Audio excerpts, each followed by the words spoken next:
पाहत पुढची बातमी। वाखरी ते पंढरपूर हा वाढीव पालखी मार्गाचं काम रखडल्यानं एबीपी माझानं यातले धोके समोर आणले। त्यानंतर प्रशासनानं वेगानं काम पूर्ण करण्यासाठी पाठपुरावा केला, मात्र अजूनही ठिकठिकाणी कामं अपूर्ण आहेत। त्यामुळे भाविकांना यावेळी वाखरी ते पंढरपूरच्या वेशीपर्यंत पोहोचण्यासाठी ठिकठिकाणी कसरत करावी लागणार आहे।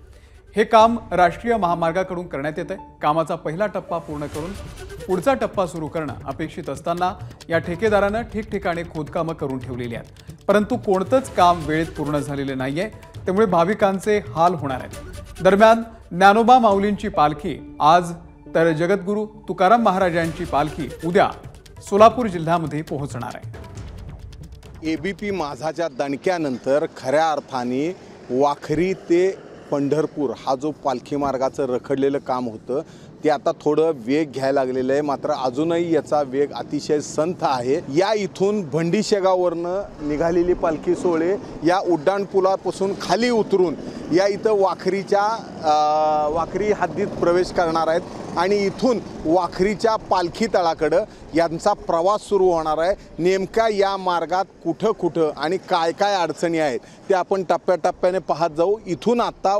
भंडीशेगावहून येणारे पालखी सोहळे या इथं वाखरी पालखी तळाच्या मार्गाला जायला सुरुवात होणार आहे।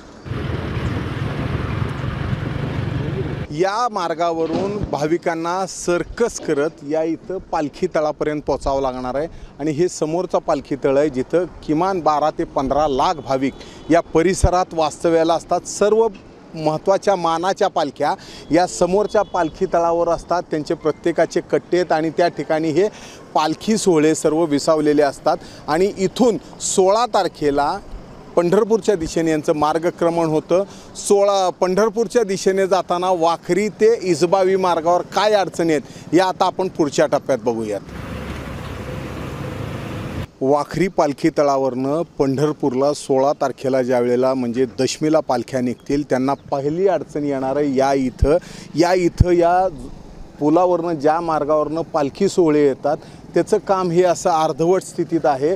इथंही काम थांबलेलं आहे। इथून पूर्ण हा पट्टा एकच पट्टा इथं निम्म्या रस्त्यात करण्यात आलेला आहे। जर एवढ्याच मार्गावरून पालखी सोहळे जायचे म्हणले तर हे जे लोखंडी गज बाहेर आलेले आहेत या लोखंडी गजामुळं भाविकांचे पायसुद्धा फाटू शकणार आहेत। त्यामुळं या पुढच्या 2 दिवसात हा अर्धवट राहिलेला हा पुढचा मार्ग कसा पूर्ण करायचा हा या प्रशासनासमोरचा आणि ठेकेदारासमोरचा मोठा प्रश्न आहे आणि त्यामुळं ज्या मार्गाने हे पालखी सोहळे जाणार आहेत तो मार्ग व्यवस्थित करून घेणं गरजेचं असणार। नमस्कार। मनसुद्धा तुझं ही वेगळ्याच प्रकारची मालिका तुम्हा सगळ्यांना खूप आवडली होती। याचा दुसरा सीझन कधी येणार अशी विचारणा झाली। प्रतीक्षा संपली आहे मित्रांनो। येतोय मनसुद्धा तुझंचा दुसरा सीझन।